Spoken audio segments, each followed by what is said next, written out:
जय श्री कृष्ण। गीता का दूसरा अध्याय और 70वां श्लोक, और यहाँ के बाद 2 श्लोकों के बाद ये अध्याय समाप्त होगा। लेकिन हमें इस अध्याय के जो आखिरी के 19 श्लोक हैं उस एक एक श्लोक को जीवन में उतारना है, उसको ध्यान ध्यान से सुनना है और सुनने के बाद उसका आत्मसात करना है। और मैं यहाँ कहना चाहता हूँ कि इसको आत्मसात करने में अगर ये एक जीवन में हो जाए तो बहुत बड़ी बात है। लोगों के सैकड़ों जीवन लग जाते हैं इसी को आत्मसात करने में, अपने जीवन में उतार। तो बात क्या आती है? बात आती है भगवान क्या कह रहे हैं, आपूर्यमाण प्रचल मचल प्रतिष्ठम समुद्रमापा प्रविशन्ति यत्र तद्वत् कामा यम प्रविशन्ति सर्वे स शांति मापनोति काम का। भगवान कहना चाह रहे हैं कि जिस तरह से समुद्र के अंदर सैकड़ों नदियों का प्रवाह आकर के रुक जाता है, लेकिन इन सब नदियों के प्रवाह से समुद्र को कोई फर्क नहीं पड़ता।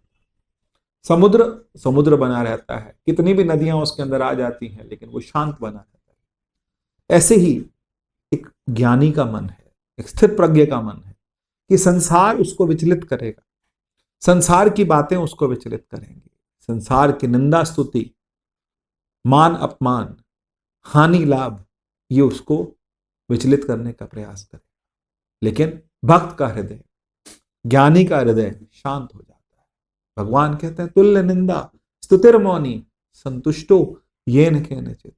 जो तुल्य है किस पर? निंदा और स्तुति। तुल्य निंदा स्तुतिर्मौनी संतुष्टो, संतुष्ट है।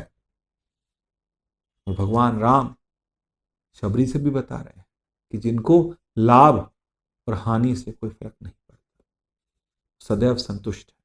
और यही बात गुरबाणी बहुत सुंदर कहती है, जो नर दुख में दुख नहीं माने, सुख सने अर भय नहीं जाके, कंचन माटी माने। बहुत सुंदर बात आती है, नह निंदिया न उस्तत जाके, लोभ मोह अभी। जिसके पास में न निंदा है, न स्तुति है, न लोभ है, न मान है, ऐसे ये सब नदियां ही तो हैं। ये जो हमारे को बार बार विचलित करने का प्रयास करती हैं, ये सब नदियां ही। संसार कोई बात कहेगा, संसार कोई ताना मारेगा, संसार आपको कहीं ना कहीं आपके मार्ग से विचलित करेगा, लेकिन हमने समुद्र बन जाना है। कुछ भी होता रहे, लेकिन जैसे भगवान कहते हैं जैसे समुद्र आपूर्यमाण मचला प्रतिष्ठम, प्रतिष्ठा में प्रतिष्ठित हो जाए, अपने में गहरे में हम अपनी प्रतिष्ठा में, उस परमात्मा की प्रतिष्ठा में प्रतिष्ठित हो जाए। हमें कोई शोक, कोई लोभ, कोई मोह, कोई अभिमान हमें विचलित ना कर सके, और हम सदैव परमात्मा से जुड़े रहें। ये हमारे जीवन का संकल्प होना चाहिए, ये हमारे जीवन का ध्येय होना चाहिए, ये हमारे जीवन का परम लक्ष्य होना चाहिए कि हम एक समुद्र की भांति शांत हो जाएं।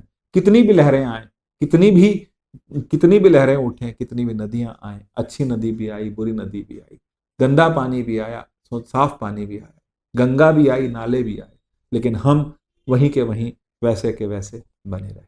जय श्री कृष्ण।